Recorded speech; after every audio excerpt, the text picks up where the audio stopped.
If you watched my last video about 3D printing in the workshop, then you might have seen one of the top comments, which was a suggestion for a project that involved 3D printing, resin pouring, and the lathe. How could I say no? The project idea is from B Scatterplot. Put a rectangle in the slicer the size of a pen blank or handle.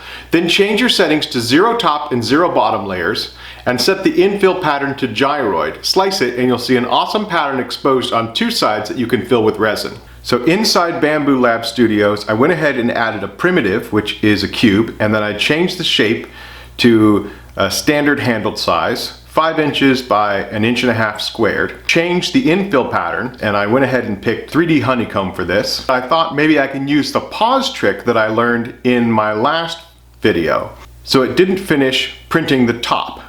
With any luck, this should print me out a pourable mold right off the bed. All right, and what you can see here is that it's paused. That's how we accomplished keeping it open like that. And so we definitely don't want to resume because we like it this way. Are you sure you want to quit? Yeah, I'm sure. Nope, looks good to me. And so here's our mold. It looks really cool. And you saw how many different options there were. So I'm going to go ahead and make a second one. And I'll use black this time, and I'll pick a different infill and fire that off. Let's see what we get. So here are 2 blanks, or molds. I don't know what to call them, blanks or molds. They're kind of both, really. This is the first one we printed with that cool honeycomb pattern. Oh, there we go. You can sort of see, it looks like it's cavities all the way through. Then this one here, which almost gives me like a maze vibe. I don't know, I'm feeling like Inception sort of vibe on this one. This one might be difficult because like that's an individual cavity and that's an individual cavity. So this might be a harder one to fill up. Today we're going to be using Total Boat thickset resin. Yeah. This is a 3:1 resin. I'm using these measured cups that have the ratios right on the side. Part A to the first 3. And then part B to the second 3.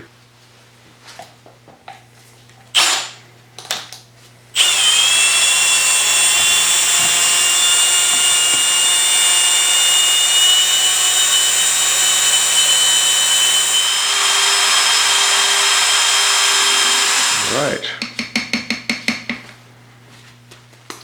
I'm just going to be overly optimistic and divide this in half. Because that would be, I mean, that would be fantastic. I don't know. It's hard to tell. It depends on how much infill is in this blank here. So, the first one is the yellow one. I guess the yellow and orange would be a good honeycomb. We've done that before. Let's do yellow and black. That'll be a nice high contrast. For the black, we'll be using this Total Boat pigment. We've used this in the past. Yeah, what project was that? I do remember it being a really nice black though. Oh yeah, look at that. That is just a gorgeous color. Over the top, is it just going to go in? Is it thin enough to go through all these holes without giving me trouble?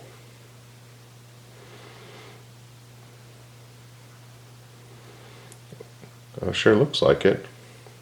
It's like oil going into a drain at the Jiffy Lube.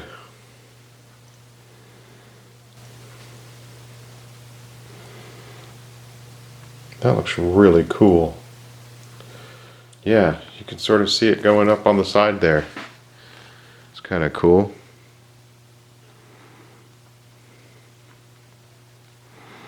Okay, so it looks like it's lower over here. And it doesn't appear to be leaking. I don't see anything leaking out, so that's a good sign. Oopsie, that's okay. Definitely some air pockets in there. does make me think about an improvement. So I think on this one, it's a good idea. Probably wouldn't have been a bad idea for this one. So we got 6 more ounces over here. It looks like 6 ounces is going to be enough to fill up these molds. I want to go with kind of a different color scheme for this one.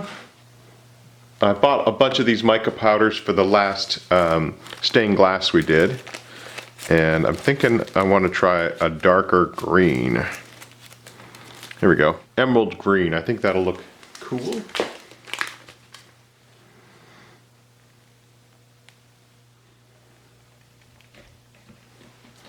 Yeah, I like that color. I think that's going to really pop with the black. My theory on this is that these are all individual caverns. It doesn't look like it's flowing like the other one did. So we got to move this back and forth to fill all these up. Well, I'm glad I put this tape around the outside. An open spot down there now. Tip it back. And there's an open spot down here now. Tip it back. Okay, and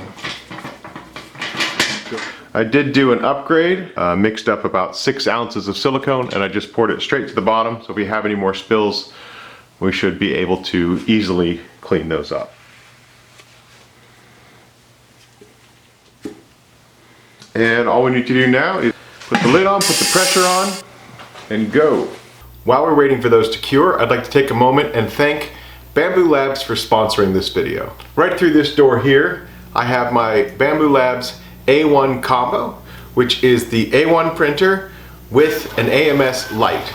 I received both the X1C and the A1 at the same time, which means I have been using both of these machines since August of this year. I have been super impressed with the A1 given the difference in price between the two of them. The build volume is the same. Hey Siri, what's 256 millimeters to inches? It's 10.08 inches. Okay, it's around 10 inches cubed. It also came with an AMS light, which allows you to have 4 external spools. The room that I use this in, I just don't have the footprint for that. So one of the first things I did was actually use this tool to print an upgrade for itself. Right now, Bambu Labs is running an end of the year sale. I believe the A1 is $70 off, and there are discounts on the other offerings from Bambu Labs. And if you're interested in any of those deals from Bambu Labs, go ahead and click the link in the description below. I'm sure we can all appreciate saving a few dollars this time of year. It's been 4 days. Before we get to anything else, you can see a little resin spilled over the edge, came right off the bottom. Yeah, put silicone in the bottom of your pressure pot.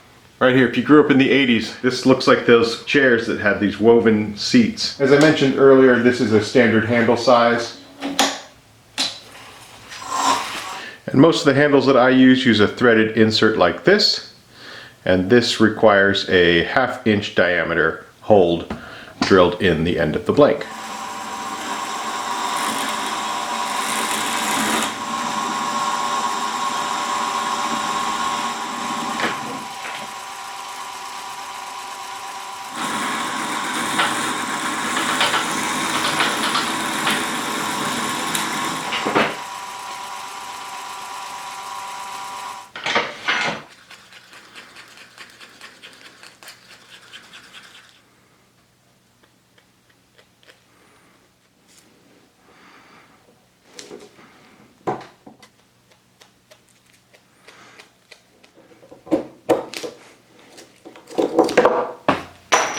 Okay, that's now part of the steps. Drop the mandrel on the ground. A high-speed steel roughing gouge that I just put a fresh edge on.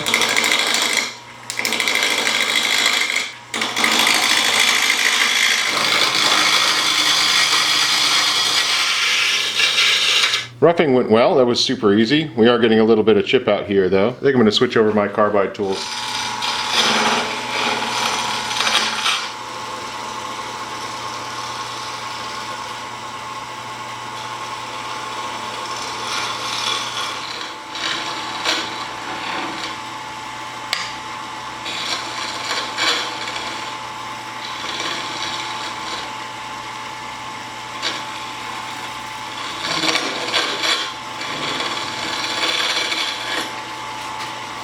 I can definitely feel the difference in the way these two materials cut, but it's nowhere near as bad as some of the other hybrid stuff I've used.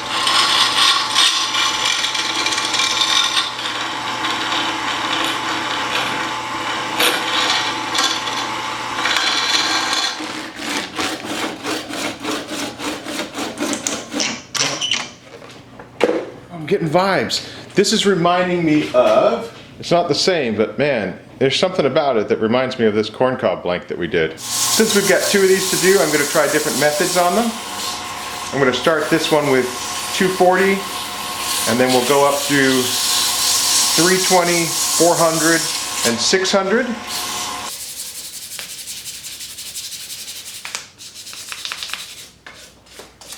For this one, we're going to try out the Yorkshire grit, which is an abrasive paste from Easy Wood Tools. Just take a little and then you smear it all over. It's 2 parts. You'll get a nice shine and protection from the wax, and then you'll get a polish from the grit. Just exactly like a pumice stone. Think about putting a pumice stone in your hand and, you know, rubbing it back and forth. You're going to get finer and finer dust as it comes off, and that's all we're doing here. We're going to go through and do the exact same thing with this finer grit. And I don't know anything about PLA plastic, so as long as the PLA can stand the heat, this should work nicely. I've moved over here to a better spot for lighting. That looks pretty cool. All right, I'm gonna put that aside. Gonna head back over here and do the next one.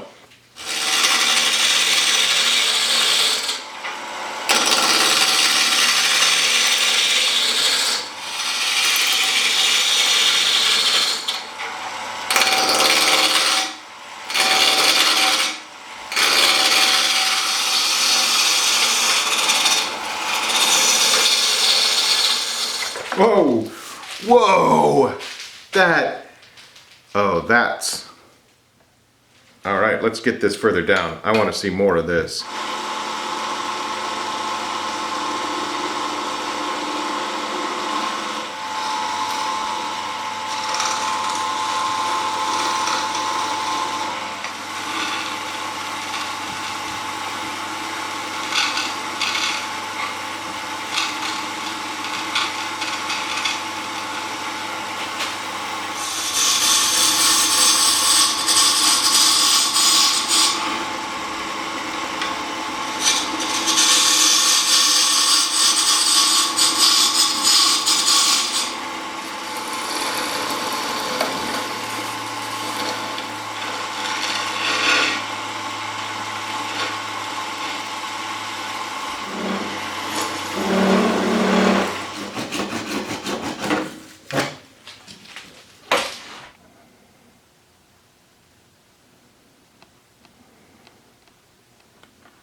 We're going to start with the same sanding regimen. We're going to start at 240, 320, 400, 600, and 800. And then the only purpose of the next grit is to get rid of the scratches of the grit before.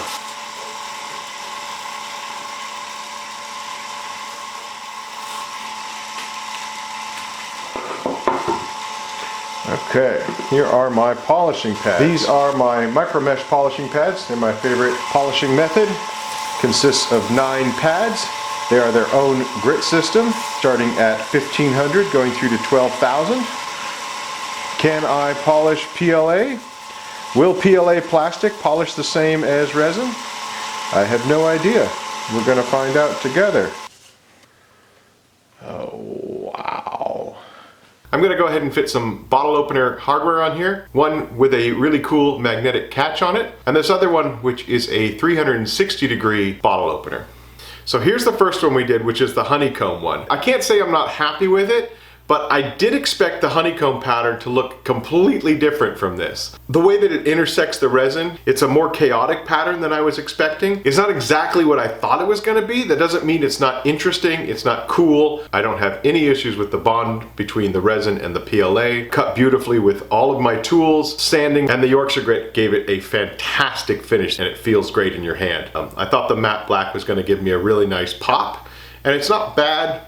I'd be lying if I said that this wasn't my favorite. The infill pattern really comes through with that mica powder, and you can see deep down into it. The shimmer from the mica, it looks amazing. It looks like a maze, and then you turn it to the side. I don't know, it's just great. And honestly, you know that I'm a fan of the micro mesh. It's just a high gloss finish on this one. Which might not be great for a bottle opener. This one is probably more apt to slip out of your hands than this one. I also want to take a moment to thank B Scatterplot for actually posting that comment and making the suggestion. They did suggest that I use a gyroid infill. In my excitement in the software, I just picked two ones that I thought sounded cool. It might have been a better choice than the honeycomb. Thank you for the comment. It was fun to experiment and to try something new for me. I think the process is useful, and I think it's something that I will use in the shop. I think that's pretty cool. Thank you very much for watching. I hope you have a very Merry Christmas.